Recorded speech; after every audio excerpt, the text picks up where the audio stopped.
And then finally, the last part of my talk is going to be focused on what we call catheter ablation therapy in patients with atrial fibrillation. So in ablation therapy, catheter ablation means taking a catheter from the groin, going into the heart, which is the right or the left upper chamber of the heart, and you can burn the tissue through that catheter and permanently destroy it. It can be used for 3 different techniques which can affect patients with atrial fibrillation. So the first one is you can use catheter ablation to cause AV nodal blocking. So as you guys were describing to me, you have patients who come in with atrial fibrillation and rapid ventricular rates, and you have difficulty controlling their rates. And if you don't have any intravenous drugs available, these patients and their oral therapy either is not optimal or they cannot take optimal doses because of blood pressure, they can keep coming into the hospital with this therapy with atrial fibrillation, which can then keep making them go into heart failure. So one technique would be to take a catheter and destroy the AV node. So no matter how much atrial fibrillation the patient has, the ventricular rate is always controlled. You would have to put a pacemaker in the ventricle after that. But this is one technique that we use in older patients where we have difficulty giving drug therapy to control the rate. In fact, this was the first procedure that was ever done as a catheter ablation in any human being in the whole world. And that was done here at UCSF in 1980. So this is a very simple technique. It's a very simple procedure to do. The second procedure that we can do to destroy tissue would be taking patients who we think have Tachycardia-Induced Tachycardia. So in other words, in these patients, there is some other form of tachycardia, supraventricular tachycardia, that then pushes them into atrial fibrillation. So if you control the first supraventricular tachycardia, or you can ablate it, then you can prevent that from causing atrial fibrillation. So these two are relatively simple to do, easy to do. The final ablation would be an ablation just to cure atrial fibrillation. And I'll show you what that means, what that involves, and what the data is for that. So as I told you, the first catheter ablation that was ever done in a human being was done for patient with atrial fibrillation and was done to destroy the AV node. And this is the paper from that, Dr. Scheinman, who did that, and he still works with us at UCSF. This was published in 1982, and it was done in 1981. What they did was, this is a cartoon of the heart.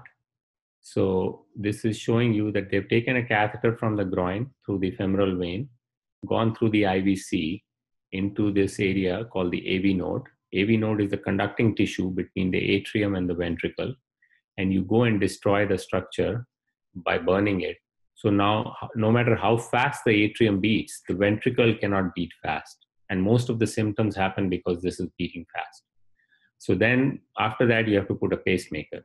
So this is an EKG of the patient, atrial fibrillation with rapid, irregular rates. After the procedure, there is a pacemaker. The patient is still in atrial fibrillation, but the pacemaker is controlling the ventricular rate, which is very well controlled. So this procedure has been done for a long time. We have data with this procedure that it leads to clinical improvement of symptoms. It leads to better hemodynamics. These patients stay out of heart failure. And there is data to show that if you pace both the ventricles as opposed to just one ventricle, that is better than just pacing one ventricle. So this is something that we use as second line therapy in older patients where we are not going to go for rhythm control. We are just interested in rate control, but the drug therapy is not able to control them because they're not able to take optimal doses of drugs because they can't tolerate it or their blood pressure doesn't allow you to give higher doses of these drugs. The second part was what we call Tachycardia-Induced Tachycardia, which means there is some other supraventricular tachycardia that causes atrial fibrillation. So here we could have what we call AV node reentry tachycardia, AV reentry tachycardia, or atrial flutter, which can then cause atrial fibrillation. So if we treat the initiating tachycardia, we ablate the initiating tachycardia, then we can prevent it from causing atrial fibrillation. So this is an example. So this is an example of a patient who on the top part has a very rapid and regular rhythm. See, the rhythm is very regular. So this is supraventricular tachycardia. Then that slowly degenerates into atrial fibrillation. So this is fast but irregular. So in this patient, we were able to get rid of the supraventricular tachycardia by doing simple catheter ablation and prevent the atrial fibrillation. And finally, the last part is what we call ablation therapy to cure atrial fibrillation. So the concept for this was actually given to us by the surgeons. The surgeons were the first ones to do some kind of a ablative procedure for atrial fibrillation. And this procedure was pioneered by James Cox in St. Louis, and so it's called the Cox procedure or the Amaze procedure. And what their goal was that the atrial fibrillation they thought was because of multiple re-entry happening in the upper chambers of the heart, both the right and left atrium. And their goal was to destroy the tissue in both the chambers so that the sinus rhythm follows a simple maze or a simple path and to conduct, and the other re-entries don't happen. So this is a cartoon of the maze procedure. So what they do is, most of it is done in the left atrium. There is in the posterior, they isolate the posterior left atrium. So which means the 4 pulmonary veins are isolated. You then remove the left atrial appendage because that can cause atrial fibrillation. It can also cause strokes with atrial fibrillation. So this is all cut and sew. So they open the heart, you use sternotomy, you cut the tissue and oversew it to do these things. And then you can connect it to the some barrier. So in this case, you connect it to the appendage, base of the appendage, you connect it to the isthmus, mitral isthmus over here. You also did lines in the right upper chamber of the heart, and they would draw a line from the SVC to the IVC. Draw a line means they would cut and sew over there and also remove the appendage on that side. So this is the cut and sew maze. Now, nobody wants to be exposed to sternotomy to do this kind of procedure. So now the surgeons have evolved minimally invasive surgical techniques to do this. What is the data? This procedure is the oldest one. So we have more than 10-year data with this procedure. And the patients who got the original Cox maze procedure, if you look at the 10-year data, it's very good. The success rate of this procedure is very good. However, as I told you, now nobody wants to do sternotomy as a primary atrial fibrillation ablation procedure. So the surgeons have developed techniques where they can do it from side holes. So they just make holes on the 2 sides of the chest and go from there, as opposed to doing a sternotomy.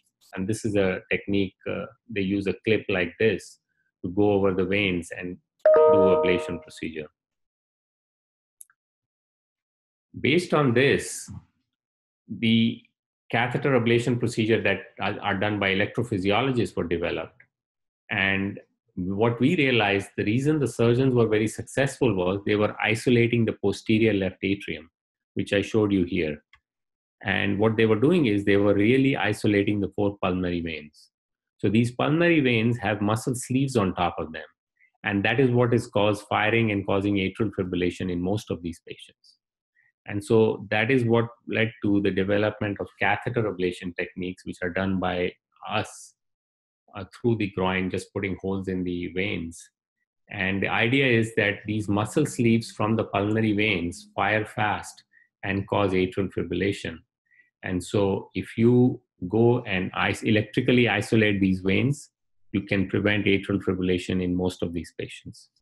So this was the seminal paper that came out of Michel Hassaguer's lab in France in 1998. And this is the idea behind doing this procedure. This is sort of a PA view of the heart. This is the left atrium. This is the SVC. This is the IVC. And you can see muscle sleeves around these veins. And so the goal is to electrically isolate these muscle sleeves.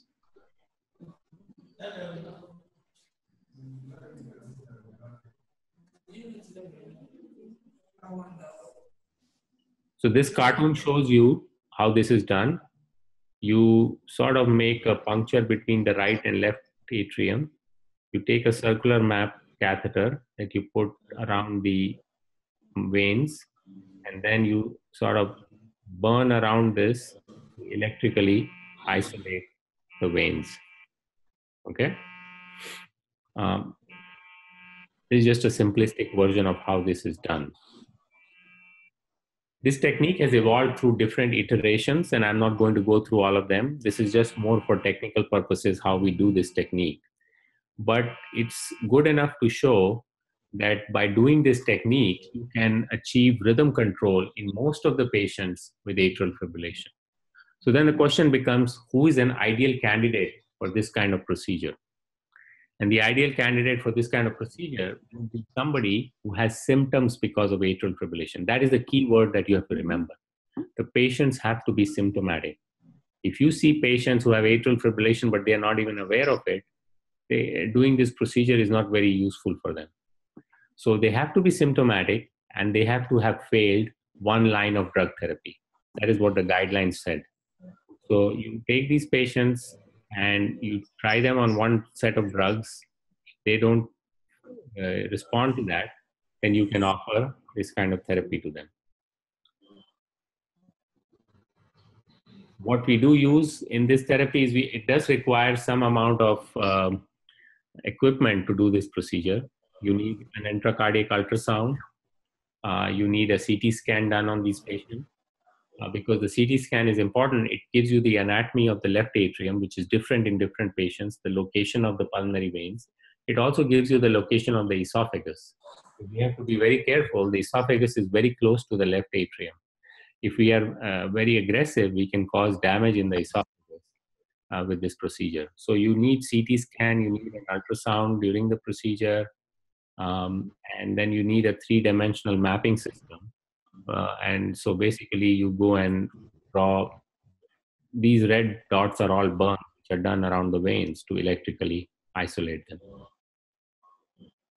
And this slide just shows you an example of one of the patients. This is a CT scan of the patient, which is merged with the three-dimensional map of the patient.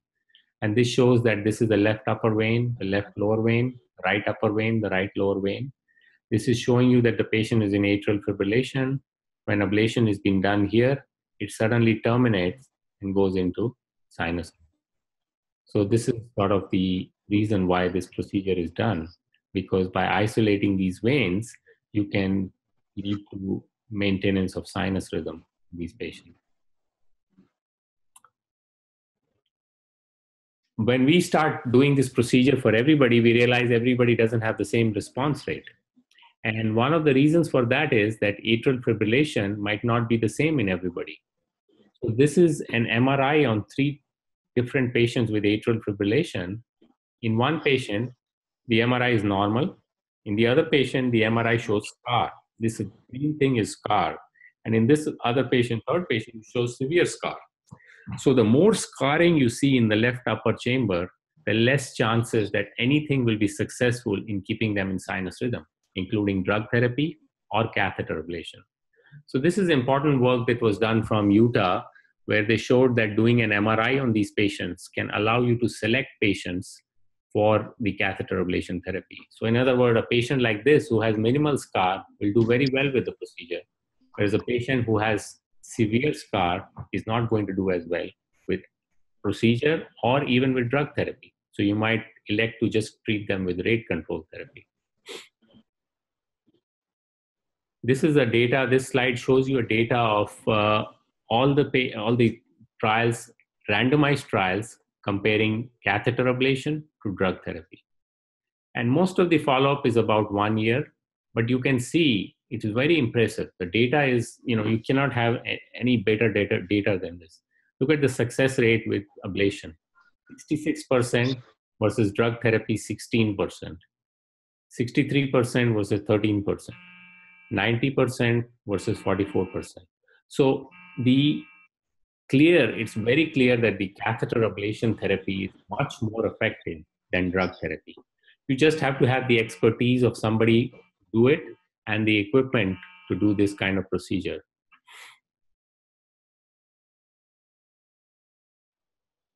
The success is also based on what form of atrial fibrillation the patients have. So patients who have paroxysmal atrial fibrillation will respond the best. Patients who have persistent will have lesser success rate, so 84% to 74%, and the patient who have long-lasting atrial fibrillation will have even less success rate. Finally, any procedure is going to be associated with complication. So this slide gives you a list of complications associated with the procedures, which is usually of the order of 1 to 2%. And again, it's very important to have an informed decision with these patients in terms of the risk and benefits of doing the procedure. And this is a surgical procedure where we now do minimally invasive surgical ablation procedure. So that is a slide showing you about that.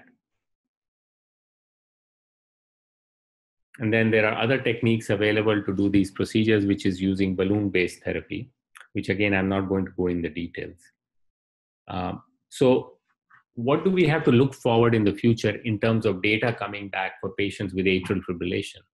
For future, I think one important trial which is finished enrolling is this trial called the Cabana trial.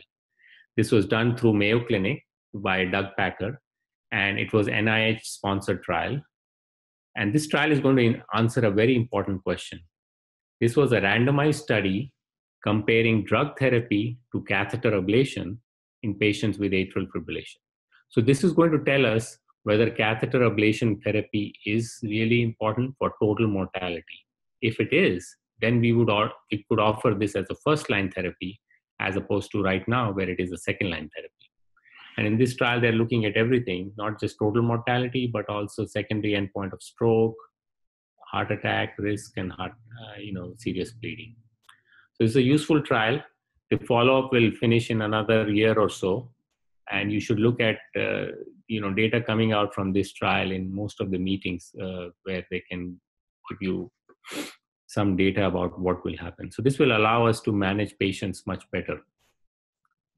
In terms of maintaining sinus rhythm, the other trials based on catheter-based therapy are now involving different forms of techniques for catheter ablation.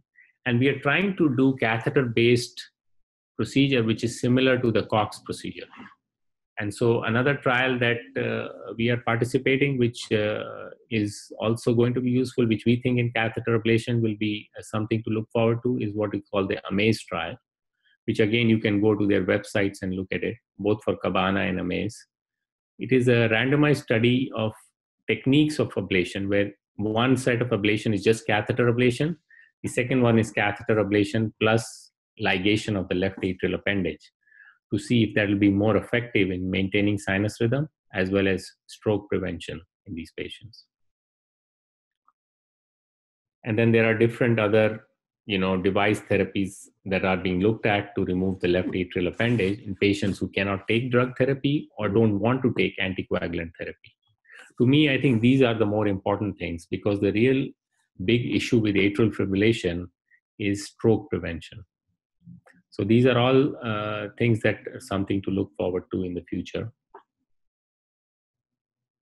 So just to conclude, I gave you a rough idea about what the prevalence and incidence of atrial fibrillation is, what kind of drug therapy you can use in patients with atrial fibrillation, how do you prevent strokes in these patients, and why is it important to prevent stroke in these patients. And finally, if patients are not able to maintain sinus rhythm with drug therapy, what are the different techniques of ablative therapy available in these patients to maintain sinus rhythm? Thank you.